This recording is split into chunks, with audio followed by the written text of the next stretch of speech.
안녕하십니까. 이어서 충북뉴스입니다. 청주시가 지난해부터 전국 최초로 IoT 기술을 활용해 시내 곳곳의 미세먼지 농도를 측정하고 있습니다. 청주시는 이 자료를 기반으로 미세먼지 정책 수립에 활용할 계획인데 아직 갈 길이 멉니다. 한성원 기자가 취재했습니다. 공중전화 부스 위에 간이 미세먼지 측정기가 설치되어 있습니다. 1분 단위로 측정한 미세먼지 농도를 청주시에 실시간 전송합니다. IoT 기반으로 실시간 측정된 데이터를 전송을 해주고 있고요. 그리고 저희 취약계층이라든가 유동인구 그리고 교통량 정보들을 활용해가지고 사람이 숨쉬는 높이에 이렇게 청주시에 설치된 미세먼지 측정기는 모두 40개. 간이 측정기는 정부의 대기오염 측정망보다 지역별로 더 촘촘히, 더 자주 측정할 수 있는데 비용도 훨씬 저렴합니다. 지난 1년 측정 결과는 초미세먼지 나쁨 이상 일수가 4월부터 9월까지를 제외하고 모두 한 달에 열흘 이상이었습니다. 겨울철이 심했고 특히 11월에는 한 달 중 무려 27일 동안 나쁨 수준의 초미세먼지에 시달렸습니다. 그러나 청주시는 축적된 데이터가 적어 애초 계획했던 자체 미세먼지 지도 제작은 초보 단계에 머물렀습니다. 특히 관측 지점의 편차를 줄여 신뢰도를 높이고 세부 원인 파악 등은 보완해야 할 과제로 남았습니다. 위치라든지 설치 높이, 그다음에 측정 방식부터 다르기 때문에 이거를 어떻게 절대적인 수치로 이제 놓고 비교할 수는 없는.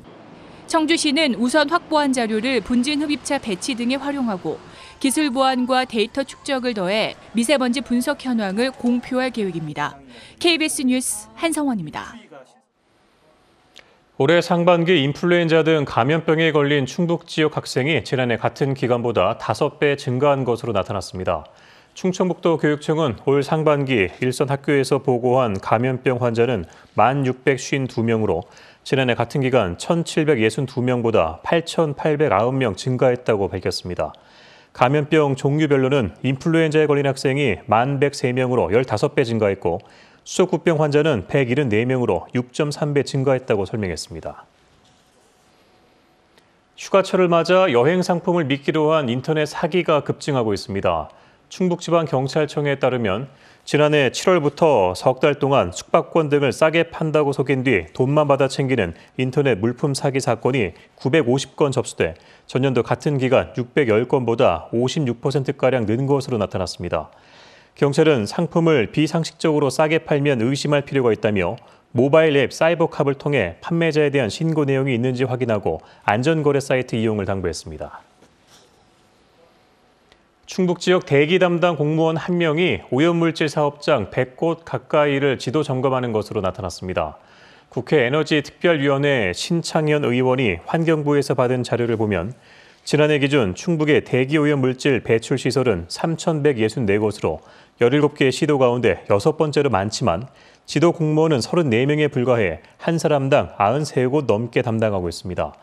신 의원은 전국적으로 5만 6천여 개의 시설을 380여 명이 관리하는 등 자치단체의 대기 배출 시설 점검 공무원이 턱없이 부족하다고 지적했습니다. 청주 시외버스터미널에 부산 해운대행 노선이 신설됐고 인천공항행 운행 횟수도 늘었습니다. 해운대 신설 노선은 청주에서 매일 오전 9시와 11시, 오후 2시, 5시 모두 4차례 운행됩니다. 또 인천공항 노선은 기존 노선에 오전 5시와 자정 2차례 추가됐습니다. 청주시는 터미널 측과 협의해 이달부터 이같이 노선을 확대 개편했다고 밝혔습니다. 계약 기간이 끝났는데 가게를 비워주지 않았다는 이유로 임차인의 영업을 방해한 건물주에게 벌금형이 선고됐습니다. 청주지방법원은 상해와 업무방해 혐의로 기소된 60살 A씨에게 벌금 400만 원을 선고했다고 밝혔습니다. 충북뉴스 마칩니다. 고맙습니다.